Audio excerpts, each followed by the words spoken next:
An international medalist, including the World Championships in Dap Thai, Open Jiu-Jitsu, and Muay Thai, the first ever Indian to participate and win at an international level. He is also the first Indian ever to referee bouts in MMA, which is the Mixed Martial Arts World Championships in Las Vegas, Nevada, under the UFC, which is the Ultimate Fighting Championship. He is also a recipient of the Presidential Award from the President of the United States of America, an International Martial Arts Hall of Fame inductee, a black belt, and a certified instructor in 10 martial arts styles. Whoa, that was quite an introduction, wasn't it? Some say geniuses are born 1 in 250,000 people. Whatever that number is, I know I've met one. He taught me that passion is worth pursuing and that it will take you places. He taught me that discipline is a choice. He taught me that stereotypes can be broken. He taught me that humility breeds compassion and leadership. He also taught me that knowledge is power. I hope each of my viewers will also learn all of this and much, much more from the man who truly is one of a kind. His passion for martial arts and thirst for knowledge gave him multiple credentials in academics and sports, but once he achieves a dream, a new one is born. I am truly honored to present the pioneer, the unstoppable, the true champion, Sammy, all the way from Aizawl, Mizoram. And if this is your first time, I'm Candy, your host for the show. I hope you have fun.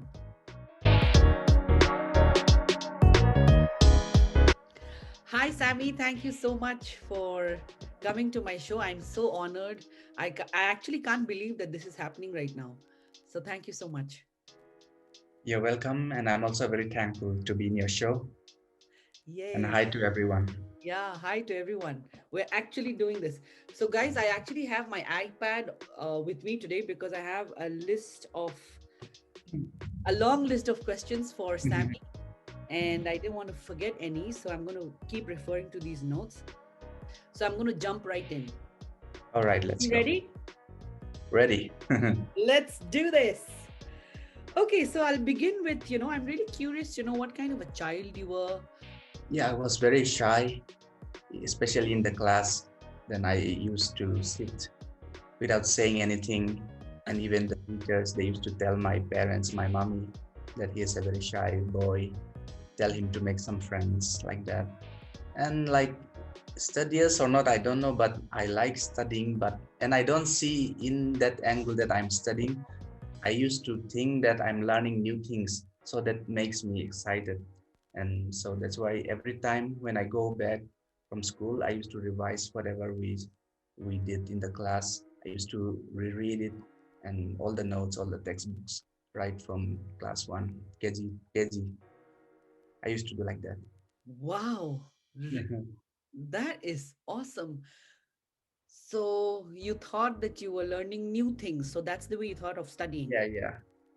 So that makes it exciting, learning new things. I pray that my son turns out to be like you. That is mind blowing. Okay, and see, I also know that you come from a pretty political family, right? Both your Mm, grandfathers were politicians. yes. Were you, did you have a lot of pressure as a child to kind of do really well because both your grandparents were high ranking officials? So how was that for you? Not exactly. There was not much pressure in that angle, but Mm, since my father was a well-known doctor, mhm. some pressure was there from that side. And because my father and my mother, they are not political, they don't like politics. Ah, Mm, But they used to read the newspapers, they used to talk politics. They're not politicians, my parents, even right. though my grandparents were. So that's it. So yeah, that's an interesting point as well. Since your father is a doctor, was Yeah. that something that they wanted you to do as well? Yeah. But my parents, they gave me a free hand. So, but the people around the family, I think they expected me to be a doctor. Mm. And it's so important. You just talked about the fact that your parents were kind of gave you the freedom to choose what you want to do, right? And Right. that's not very common even still now, because there's so Mm. much of pressure from parents, right? Forget about relatives, for children Mm. to kind of do what they want them to do, that there are a lot of things that go wrong along the way. So I'm very happy for you that you had parents who were supportive and they let you do what you want to do, and nobody would have known that you'd be this famous after so many years, right? So that's awesome. So good job to your parents as well. I really, really admire them. Thank you. And So, it's especially my parents, like especially my mom. She mhm. used to teach us, me and my sister, how to pray right from when we were class one. So she used to teach us how to pray, and like every time she will ask us what we studied during the day. And right from class one, she used to make us write all the notes 3 times. We used to write it out, the notes, and we used to revise it at least one time. We write out all the notes so that we can remember as well as understand. We used to understand it, then we used to remember as well. So Wow. my mother was like that, and she was very supportive in my studies. And even my father, he was very supportive even in this martial arts, right from my childhood. Yeah, so that's the next question, right? Hmm. Before I go to the question, I All want right. you to explain right now, understanding versus memorizing. Yes. I think that is so important because, including me, people Hmm. used to mug up, right? By heart, by Yes. heart this, by heart that. And that doesn't do any good, right? So I think Mm. your mother was so wise to do something like that from Mm. such an early age. So when you Mm. actually write things down, you are kind of understanding it, and then that helps you Yeah. memorize it. So that's awesome. Right. That's a Yes. very awesome technique. How did your passion for martial arts in general, right? How did that begin? And you just said that your father was very supportive. So I'd like to know this journey because, guys, before you answer that question, Sammy is actually an engineer, right? So Mhm. he's done aeronautical engineering, but and he's a professional in a completely different platform. So that is why I find his life really interesting. So now back to that question: how did you start your passion for martial arts and kickboxing and mixed martial arts?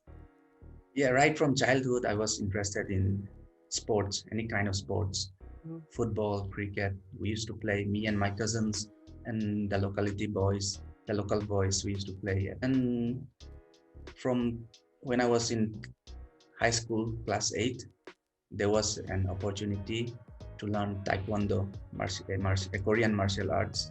Okay. So I enrolled in that.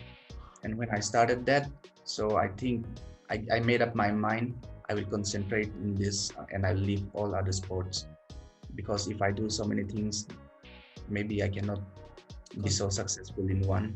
So I want to reach an international level in this. That's why I left all other arts, and from class 8, I continued on this journey of martial arts. And did you study, in various parts of India as well? Yeah. So my father was doing his post graduation when we were small kids, KG to class 2. We were in Punjab. And after that, class 3 to class 10, I was in Mizoram. After that, I was not in Mizoram. Okay, so 11, 12, I was in Delhi. I see. So right now, why I was asking you this is, taekwondo and all of that you're talking about. Was that education? Sorry, was that in Mizoram that you Yeah, were? it was in Mizoram. I started in Mizoram, Okay. but I continued in other parts of India. So wherever I went, I used to search for a local school nearby of martial arts. Yeah, I love that story as well. You said that obviously, back then internet wasn't as huge as it is today. Yes, exactly. So, really physically walking, calling up Walking people. and reading the newspaper ads, Yeah. looking for any ads. I used to browse all the newspapers. Yeah, and that brings me to my next question, right? I also heard you say that, a lot of people thought you were crazy, right?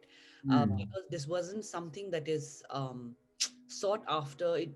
Mixed martial arts and martial arts in general was not something that was too popular, and they Yeah. didn't think that it had a future. So people Mm. asked you, why are you spending so much time? Why are you spending so much money? Why are you Mm. not going home during your holidays? Because I think even during your vacations, you chose not to go home to have Yes. fun, but to actually Right. look for somebody who could help you with this. So can you, and you didn't, you just turned a deaf ear to all these people making fun of you. What was Mm. that about? Can you tell us about that journey a little bit? Yeah. Uh, Even when I was in Mizoram, so my father was very supportive financially and physically also. He Mhm. used to encourage me. And even my mother was supportive, but she used to worry about me, like I may get injured if Right. I participate in some tournaments and all.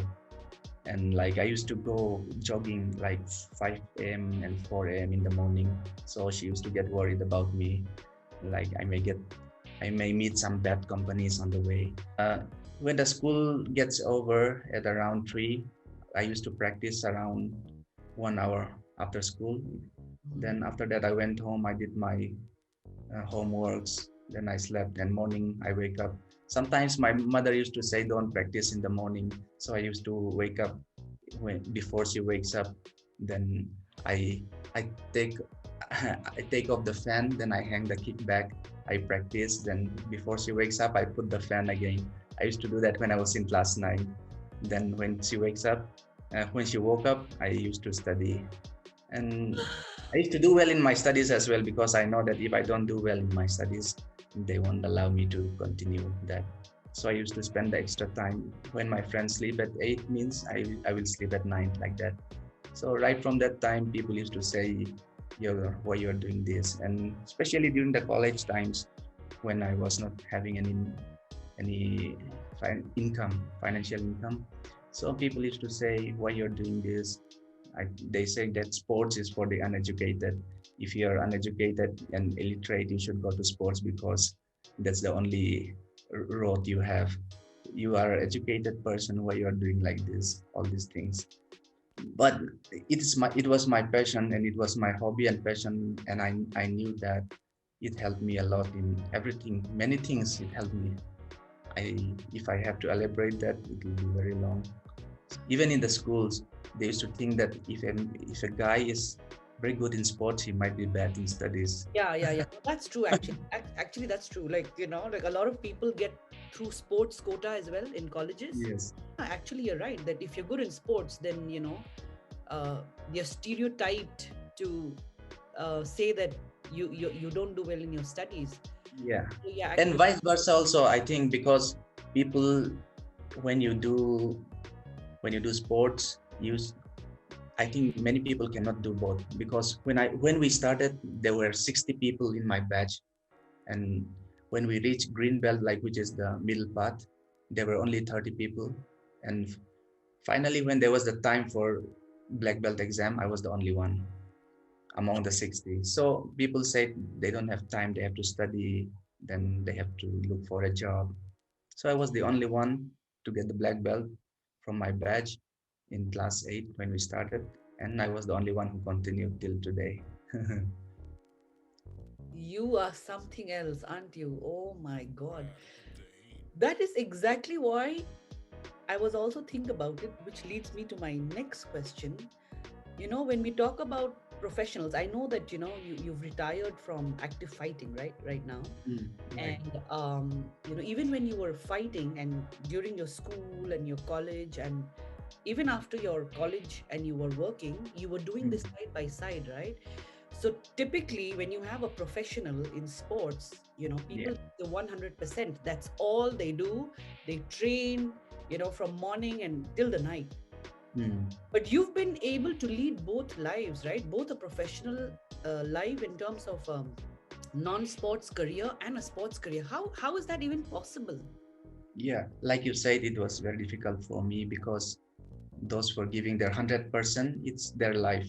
But Right. for me, it was not my life. It was my passion. It was my hobby. So I have to manage my time, and I had to sacrifice many things, like the weekend parties with the friends. I have to sacrifice that, and the late night parties and all everything. I have to sacrifice many things for that. Like in the evening, when everyone was sleeping during my class 11 and 12, people used to sleep around 1 hour in the evening in the hostel. I was in the hostel in Delhi. So during that time, I used to go to the bathroom and do some push-ups, do some pull-ups, then do some stretching. Then people will wake up, then we'll have some tea, then we'll study together. So many things I have to sacrifice for reaching this. But I don't think that sacrifice was in vain because I'm happy with what I am today. No, absolutely, absolutely. So literally, while they were sleeping, Yeah, you were practicing. in the bathroom, yeah. Because there were no space. People were sleeping. I can't make noise. And how many hours do you sleep in a day? I like to sleep 8 hours, but mostly that's not possible. Around 6 to 7. So let's say you sleep for 6 hours, you still Mm. manage to do all that you're doing. Mm. There's so much to learn from you. I actually feel ashamed to say, oh, I don't have time looking at your life because Because it's. I have this one feeling also, like my professional life should not hinder my personal life and vice versa.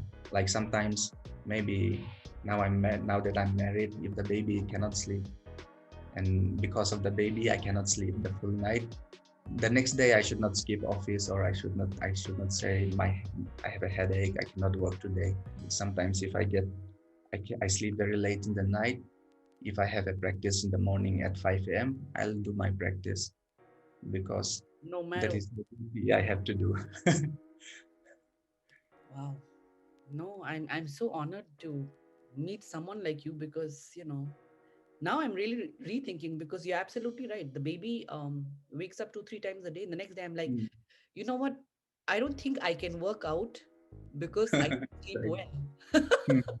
And you feel, oh, I have such a good excuse not to work out today. Now that we're in this topic still, why is sports or physical fitness so important for a human being? Yeah, because it's the way God made us, I think. Because God, even in the Bible or any other holy books, we can see that man is made to work, and so that's why physical physical movement is necessary for human beings. Just like the machines, if we do not oil them, they become rusted and all. Same with the human body. So, and these days, nowadays, because of the modern world, the IT world, we most of the time we sit in our homes and we don't even get vitamin D's from the sun also. So that's why exercise is the only option, I think, for many of us. So that's why. I hear that you got sick quite often as a child, Yeah. right? But you also mentioned that because of your physical training, Hmm. you stopped getting sick. Can you explain that to us? Yes, I was sick most of the time during my childhood days, especially from class 1 to class 7. For 1 month, I was in a coma one time. So I was living on drip. I did not wake up at all. Something like How did that happen? septicemia. It was something like septicemia. So many things happened to me. I was even paralyzed one time. I cannot walk at all. My legs could not move. Then they had to carry me to school for exams and all. So many things happened. But when I started martial arts, my body condition became good. And I think I'm the living proof of that, because people who knew me, they can relate to this. They knew how unhealthy I was during my childhood days and how I changed now. That is awesome testimony, seriously. Mhm. You had also talked about, sports and martial arts kind of helping you through anger management. I was Yeah, very intrigued by. yes. So I think especially martial arts in the sports world, it's very good for anger management. Even me, I used to get angry very easily. I think that came from my grandfather to my father and even to me. So, but when I started learning martial arts, we used to practice, then people will hit me, then we will get angry. That's natural. Right. Like boxing glove, especially on the nose, someone hits us, Correct. used to get angry. And when I started MMA, mixed martial arts also, there was ground movement. Like many people, like the skinny guys, and especially the North Indian guys, I used to train with them. So they will submit me, the submission. I have to tap, I have to say, okay, okay, I give up, I give up. I have to say that because just my bones will break. Then that time also, the anger used to come out. But when I continued with that, I become very humble because of this martial arts, and not only in that sports line. Everywhere I go, even if I go to some office, someone just shouts at me, I can manage that. Now it's very easy for me. And all thanks to martial arts. No? Yeah, all thanks to martial arts. That is so amazing. So, you talk about humility, and that is something that you've been propagating a lot. Mm. You've received honor from the likes of Donald Trump, Yeah, from the Prince of Bahrain. You were the Olympic torch bearer when we had like the Commonwealth Games in India in 2010, right? I yeah. mean, that is huge. Like, you really are one in a million for us Indians, and yet you are so humble. Why is humility so important? I think humility is the most important thing in a human life. And I even received this martial arts Hall of Fame in Thailand. Also, I was inducted into the Hall of Fame. And even in this martial arts world, today, because of ego problem, many things happened. Many people broke up. Many associations have broken up. But we cannot say you have to be humble. Then people cannot be just humble like that. Also, that's one thing. And I think this is something which we have to live by. I think it's one of the most important quality one must possess to become successful in life. But by being humble, we do not mean that we are cowards. When the time when we have to fight for our right, we'll stand up for that. And that also comes with humility also, again. We know how to stand up for our rights at the right moment. Beautifully said. I think you said that really well. Humility does not equal cowardice, right? Mhm. And just having the ability to fight for your rights when it's the right time. Yes.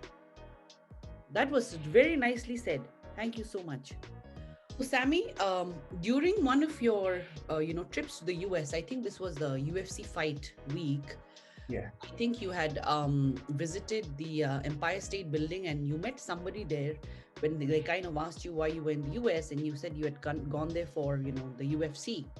And Mm. somebody asked you, what's the difference between mixed martial arts and UFC, right? And Right. that's when, and you were like, somebody from the first world country asked me this question Mm. that really kind of made you think. What did it made you think? Yeah. So I was very surprised at first because UFC was born in the US, and even the term, the word MMA was coined in USA. And but this guy, he asked me, someone who's coming from India, he asked me, he requested me to explain the difference. But I explained to him and he said thank you. And whatever is in our mind, we used to think that it's a stupid question. If I ask this, he'll think that I'm stupid. He'll think that why didn't I know this? And I think that mindset is there in many of the youths today. That's very bad. Even for me, I used to ask many questions during the school time also. And some people will say, why do you have to ask this? This girl will think that you are a fool, I'm a fool.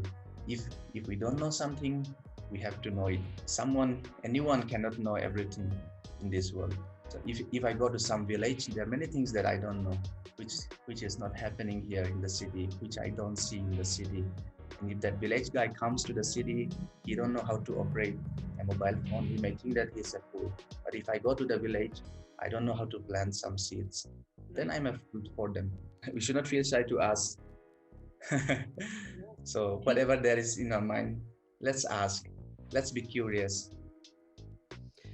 That's the word for me today. I think, being curious is so important because Mhm. if you're not curious, you're never going to learn, right? And you, Right. example right there. Mm. I love your statement of saying that no question is a stupid question. If you have Right. a question, just ask. Mm. Again, guys, if you have a question, ask. It doesn't mean that you're a fool. You're a fool Exactly. if you don't ask the question. Exactly. The other way around, right? Okay. Yeah. Um, the other question that I have is, you obviously pioneered this whole art in Mizoram, Mm. right? Mm. And I'm pretty sure it wasn't a smooth journey, because Mm. whenever somebody tries to start something new, right? Mm. So the other day I was looking at a video of the Tatas. Mm. Tata Ratan had decided that he's going to make his Indica. You remember that was the first Tata Motors, Mhm. made in India kind of a car. And Mm. he said a lot of people, his good friends, started running away from him because he Mm. thought that he will become a failure, and they didn't Mm. want to be friends with a failure, you know. Mm. So that's the kind of courage and guts, because nobody knows whether it's going to work out or not, right? We can't Right. do that. You just have to do it. If you don't Mm. do it, you'll never find out. So why I'm citing the Tata's example is, I think this is very similar to you. Mm. What you're doing with this whole mixed martial arts in Mizoram. Mm. What was that journey like for you, and who all did you have to convince? Mm. Yeah. First of all, I had to convince my parents, my immediate family members. Then even in this MMA, I started when I was in Bangalore in around 2007 and 2008. So there was this guy named Mr. Daniel. He was in Nashik in Maharashtra. So I used to browse on the net searching for MMA in India, if anyone has started or not. Then I got this guy. So they used to practice, and I think it was the only training center that time in India. So I sent him an email. Then he replied me. We used to chat many times. Then in 2009, I visited him. Instead of going home to Mizoram, I went to Nashik. Then I trained there for some time. Then he was happy with me, and he said, "Come and train often." So I used to train there. Then I thought that, because when I see martial art MMA, it was not in TV that time in India. We cannot see. It was not shown on local cable, Mm, but YouTube and sometimes in VCRs mm, during my childhood days in the cassettes. We used to see UFC fights. When I first saw the armbar, like childhood days, like Jackie Chan movies, we used to see kicks and all punches. That was all we used to think of martial arts. But when I saw the MMA fight, the first MMA fight when I was in class 3, I think, and the guy won using an armbar. It was like his arm was locked like this. It was the first time that I saw something like that, and I thought, this is the future. I think this is going to this is going to be the future of all martial arts, and I have to learn this. But there was no one to teach me that time. So and finally in 2008, someone was there in India, and I started the journey. And 2000, when I whenever I used to go home in Mizoram, uh, I used to call my friends who were interested in martial arts. I used to call them, and I said, "I learned something like this. I'll teach you. Come, I'll teach you for free. You come whenever you're free." So they used to come. Then sometimes especially for this MMA, we need some mats. Some we cannot do on the ground, on mm, the solid ground. So sometimes we used to borrow the judo mats from the judo guys, and sometimes we used to put these mattresses and all the local mattresses. Then we used to practice. I used to call them, "Let's practice. It's very good art, something new."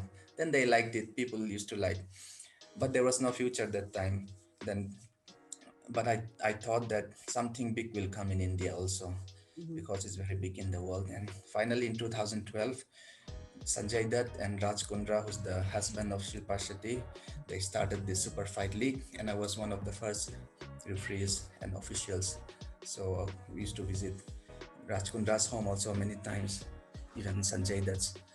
And so from that time, MMA became very big in India. Many fight nights happened, and in Mizoram also, I had to convince many of my friends, like we have to start an association, otherwise we cannot progress, because I was not there physically in Mizoram. So Right. from Bangalore, I used to manage. Sometimes I used to bring fighters. The first two fighters I brought to Bangalore to train there with me. They stayed with me. Then we trained for about 1 month. They had some experience before. Wait, you brought fighters from Mizoram to Bangalore. Yeah, and I to train them to fight. So then both of them won their first fight. Then they signed the contract with the SFL. I was very happy with them. So you I just thought, brought them under your wings. Were they living with you? yes, yes, in my in my room. So and after that, I brought two guys again. Then like that, slowly, slowly, I used to bring some the Mizo guys, some one girl also. Then she was also very successful. Then slowly, slowly, like that, it happened. Then people saw we have to struggle very much during those days, because many things were needed for MMA. Equipments were very costly, and but slowly, slowly, we started with the association with my friends and all. They were very supportive. Then finally, we got some good sponsors, and from 2016, we were able to start some big fight nights in Mizoram. Wow, what a journey, right? During those times, 2010 to 16, many people left me. Most of the people I started with, they left me. Why? Money was drained. Money was not coming from our pockets. But finally, something after 2016, some some good happened. Money poured in for the good of the fighters mostly. So you got started getting sponsorships. Yeah, sponsorships and all. And even in India, many fight nights are there. And now also, I'm one of the executive members in the national body, and the head for Northeast. All Northeast zone is under me right now. Yeah. Northeast states. Your journey has just been fantastic. Just another question on this. When you were asked, right? I know that you have like more than 10 black belts under you Mm. when we talk about martial arts. And when you looked at mixed martial arts, without thinking about yourself, you said you chose MMA because, the mesos, because of the way we are physically built. It's Mm. going to be something where we have a potential in, right? Right, So right. when most normal people think about our own good, you were thinking for the whole meso tribe. I mean, Mhm. why? Because family comes first, I think. The blood family, like my parents, that's one family, but the Mizo tribe is also my family, the bigger family, and I have to think of that also. In Mizoram, we don't have good resources, nothing much. We don't produce, we don't export not much. So I think this is one thing we can import. We can import the name of the Mizo using this art, and I think using mixed martial arts, maybe one day some of our fighters will fight in the UFC and people will know that he's from Mizoram. And I think this is one thing we can export to the world: the good name, the skills of the Mizos. Yes, we can do it. That is absolutely. I'm sure Yeah. you'll probably look back at this tape, few years down the line, and you would have said this was just a dream, but today it's come. Mhm. So I'm sure that we will have people from Mizoram who will be representing the country, just like you did, and as you said, export the skills. Yeah. Wow, you sure are a It's like an vision. industry, yeah. Yeah, yeah, excellent. The next question is a little personal, and Hmm. what kind of a father would you like to be to your 1-year-old son? I would like to be a loving father, someone who gives quality time to him so that he can remember me in those ways. I would like him to think that I am his father. You know, these days, many people, many fathers are not fathers to their sons because they are too busy in their work. That's good. You have to be busy. You have to earn money to support the family. But the quality time should be there. I want to provide that to my son. Fantastic. And I'm sure, you're already doing a great job with that. I already see him in your videos where he's working out with your whole group. Yeah, yeah. It's That's very interested. Yeah. So, my last question for you today is, how would you like to be remembered? I would like to be remembered as someone who was useful to the society during his lifetime. Great answer. Great answer. And I said that's the last question, but sorry, this is the last question now. Mm. What is your message for the viewers today? Mm. My message is to pursue your dreams. Don't get distracted by what people are saying. We have to take advice from the elders, of course. So I'd like to advise the youths, especially, and to have a hobby. I think that's very important. This martial arts was my hobby and still is today also because I'm a working man. But this hobby, I have turned it into something which made my name, I can say. I made a name in the Mizo society because of martial arts, and I helped many people, and I'm satisfied with my life. I achieved many things in my life because of martial arts, and I helped a lot of people in many ways using martial arts, which was my hobby. And having a hobby also helps us to be distracted from doing bad things, I can say. Like if we are idle the whole day, maybe we'll look at our mobile phones, or maybe even if our body is not physically active, we'd like to do something, some intoxication or something. Many things can happen. So to keep us busy, having a hobby is the first step. And I would like to advise the younger youths to continue with their education. People say that like maybe class 12 I'll stop and I'll continue with this, but whatever I achieve today, I can achieve it, I can say, because of my education as well in my sports line. Because if I don't know English, or if I was not educated, I cannot become an international referee. I cannot go to the USA on my own. It's very difficult, and people will not trust me.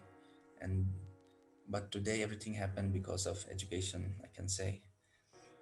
Yeah, Wow. I really feel like, I've spoken to a great, great man, and I feel so fortunate to have you on the show. I'm I fortunate to be there in your show. I learned so much from you in just this, short span of time, and I truly hope that many, many people will be inspired by your story, and they will continue to follow their dreams, to be curious, to be hardworking, to work on their anger management. I mean, you have so many things to give to the world, and you're doing just that. So again, we are so proud of you, and continue your great, great work. And yes, the dream is to have a lot of fighters from the state for UFC, and we hope to see that very soon. Exactly. Yeah, before closing, I'd like to say thank you to my family. They have been very important in my journey. My parents and my late mom and my sister, they supported me in everything, whatever I did. In even for opening my martial arts gym, they'll help me every day. And people used to say like after you get married you cannot continue because family life is different. But I can continue because I have a good wife today, and because of her I'm still continuing today. So I'd like to say thank you to her also. Absolutely, absolutely. I'm sorry I forgot that part, but thank you again to you and the entire family, and for making time. I know you're a very, very busy man, but you made time for this, and I'll be eternally grateful. Thank you so I'm much. very honored to be there in the show. Thank you. Thank you. I know you are in as much awe as I am in, right? Well, here's an opportunity to help develop Jiu-Jitsu in India. Currently, we only have 2 black belts and 10 brown belts in the entire nation. Here is an earnest request to help fund one or possibly two coaches to come to India to train as many people as possible. We as a community can do this.